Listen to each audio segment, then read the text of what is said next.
네, 안녕하세요. 2월 4일 수요일 새벽기도 시작하겠습니다. 기도하겠습니다. 은혜로우신 우리 아버지, 주의 은혜와 사랑을 감사와 찬송과 영광을 돌립니다. 하나님 아버지, 또 복된 새날을 허락해 주신 것 주님 앞에 감사와 찬송과 영광을 돌립니다. 하나님 아버지가 오늘 하루도 주님 앞에 온전히 의탁합니다. 인도하여 주옵소서. 특별히 미국과 우리 조국을 위해 기도합니다. 아버지, 나라가 정상화되게 하여 주옵소서. 바른 정치가 이루어지게 하시고 정의가 실현되게 하시고 불의가 사라지게 도와주옵소서. 하나님 아버지, 이 나라의 모든 위정자들을 긍휼을 베풀어 주시고 하나님을 두려워하는 마음으로 정치할 수 있도록 인도해 주옵소서. 특별히 한국의 모든 정치인들 긍휼을 베풀어 주옵소서.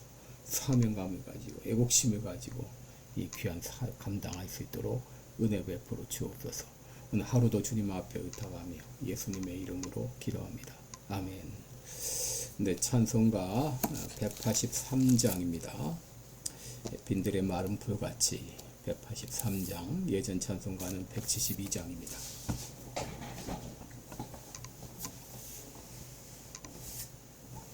(183장입니다)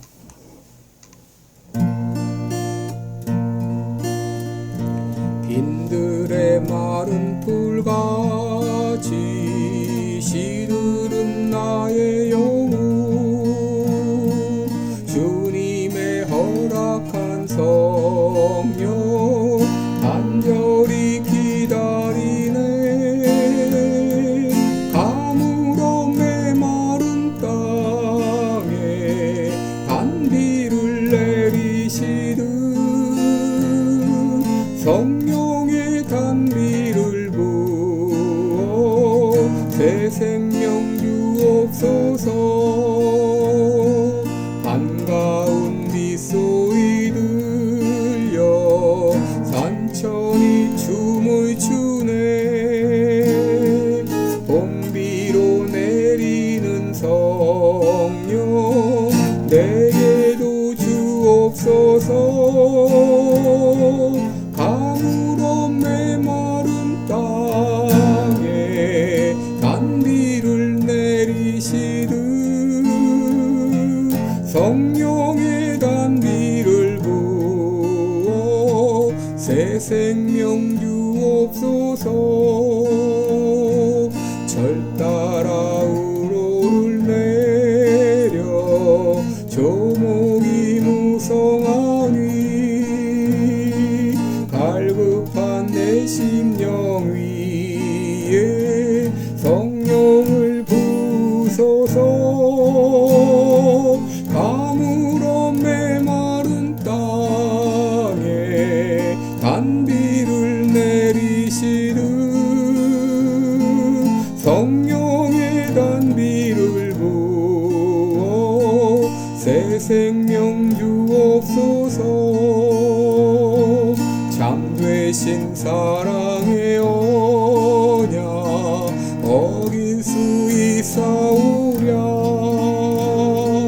오늘의 흡족하는 예 주실 줄 믿습니다. 가물어 메마른 땅에 단비를 내리시듯 성령의 단비를 부어 새 생명 주옵소서.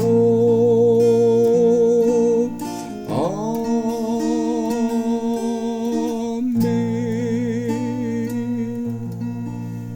아멘.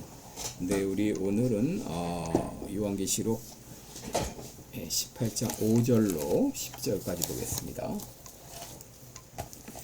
요한계시록 18장 5절로 10절까지 제가 봉독해 드립니다. 그 죄는 하늘에 사무쳤으며 하나님은 그의 불의한 일을 기억하신지라. 그가 준 그대로 그에게 주고 그의 행위대로 갑절을 갚아주고 그의 섞은 잔에도 갑절이나 섞어 그에게 주라. 그가 어떻게 자기를 영화롭게 하였으며 사치하였든지 그만큼 고통과 고난과 애통으로 갚아주라. 그가 마음에 말하기를 나는 여왕으로 앉은 자요 과부가 아니라 결단코 애통을 당하지 아니하리라 하니 그러므로 하루 동안에 그 재앙들이 이르리니 곧 사망과 애통과 흉년이라. 그가 또한 불에 살라지리니 그를 심판하신 주 하나님은 강하신 자이심이니라.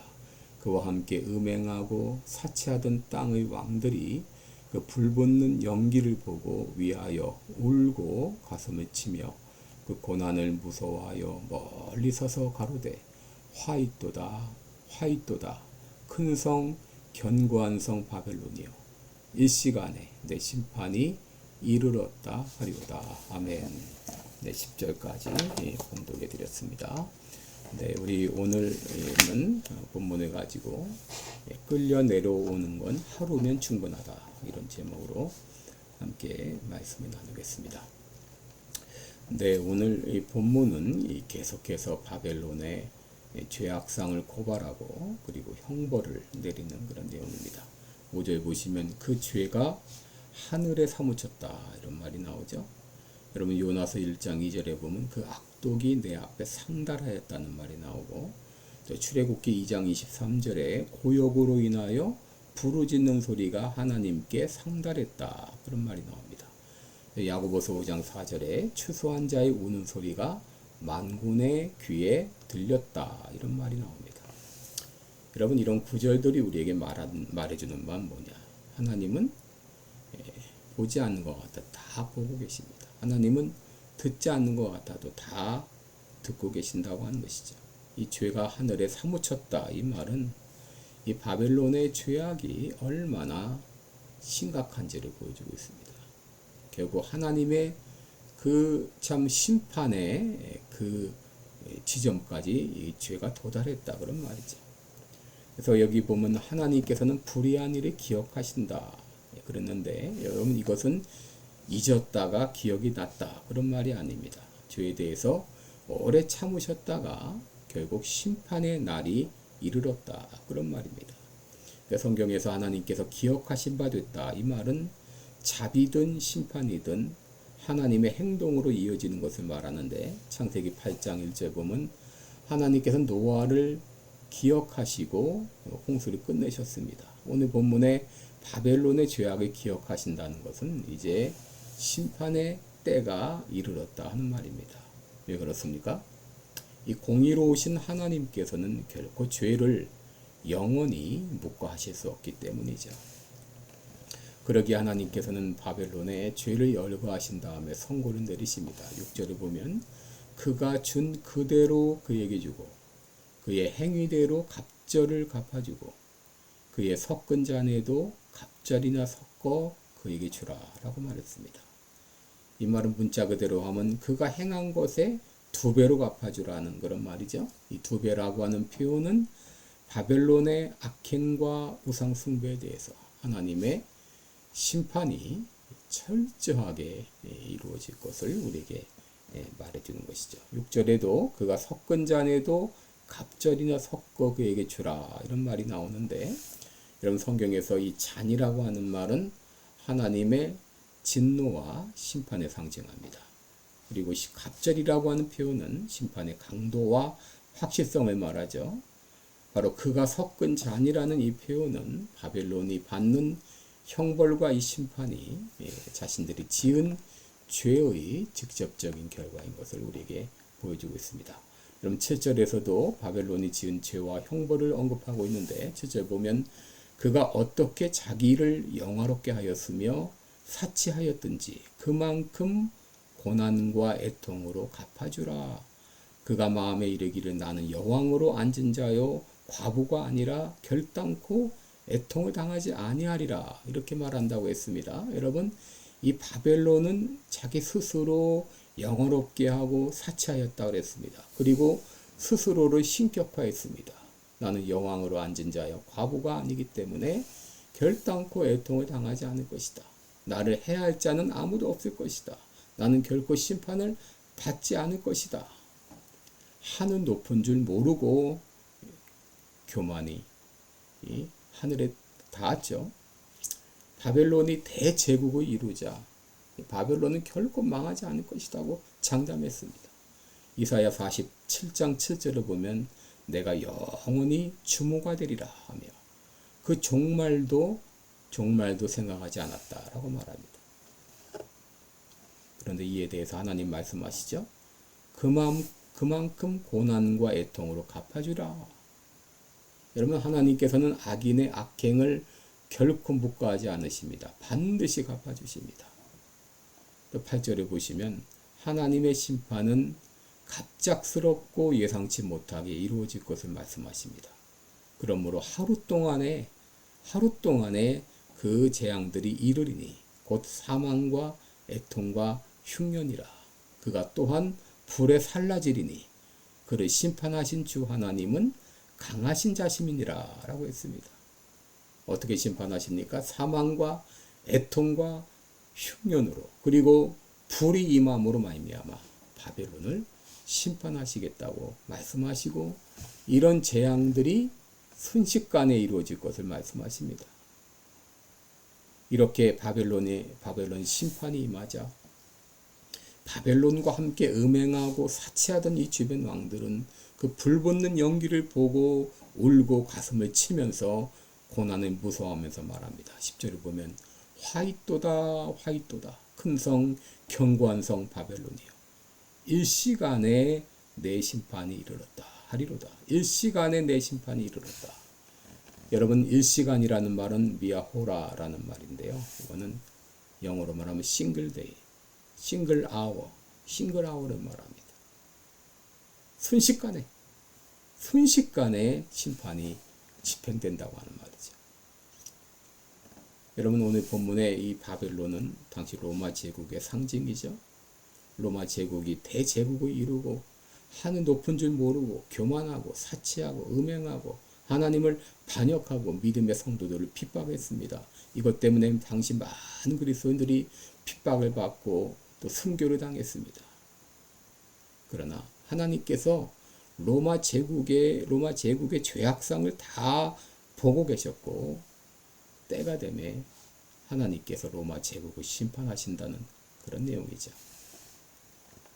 여러분, 그동안 미국이 얼마나 썩어 들어갔습니까? 동성애가 합법화되고 성전환을 합법으로 미화하고 성전환한 남학생이 여자부 수영대에 나가 우승을 하고 도둑질을 경범죄로 취급해서 950불 이하는 훔쳐도 처벌하지 않고 최근에 발각된 이 복지 사기는 극에 달했죠. 연방정부로부터 사기로 복지 자금을 받아가지고 자신의 배를 채우고 또 마약 구매 자금으로 그렇게 활용을 하고 그 돈을 통해서 막대한 자금을 테러 조직에 후원을 하고 여러분, 이런 일들이 미국 전역에서 일어나고 있었습니다. 다행스럽게도 트럼프가 대통령이 된 후에 많은 부분 정상화가 되었습니다. 여러분, 한국의 경우 어떻습니까? 이재명 정부 부정선거로 된 후에 하늘 높은 줄 모르고 교만이 치솟고 대통령과 고위 관료들이 불법을 저지르고 거짓이 난무하고 거짓 재판이 이루어지고 나라를 공산 독재국가화하며 망가뜨리고 있습니다. 그러면서 그들은 말하죠. 설마 나라 망하겠어? 누가 우리를 어떻게 하겠어? 여러분, 베네수엘라의 마두로 순식간에 선포되어 지금 뉴욕에서 재판받고 있습니다. 이란의 하메네이 심판의 날이 곧 다가오고 있죠. 한국의 경우는 어떨까요? 하나님 말씀하십니다. 내가 너희들 죄악을 다 보고 있다. 너 자리에서 끌려 내려오는 거 1시간이면 충분해 라고 말씀하십니다. 정신 차리고 회개하고 돌아와야 되겠습니다. 기도하겠습니다. 은혜로우신 우리 아버지, 하나님은 보지 않는 것 같아도 다 보고 계십니다. 듣지 않는 것 같아도 다 듣고 계십니다. 모르는 것 같아도 다 알고 계십니다. 심판의 날이 임박해 오고 있습니다. 이제라도 돌이키고 회개하고 돌아오기를 원합니다. 이제 하나님, 이 죄악이 상달하는 것을 듣고 계시고 심판하십니다. 늘 우리는 하나님 앞에서 공의 하나님 앞에서 하나님의 심판이 반드시 있다는 것을 기억하며 살게 하여 주옵소서. 예수님의 이름으로 기도드리옵나이다. 아멘. 네, 여러분 오늘도 복되고 은혜로운 하루 되시기 축원합니다. 여러분들 사랑하고 축복합니다. 고맙습니다.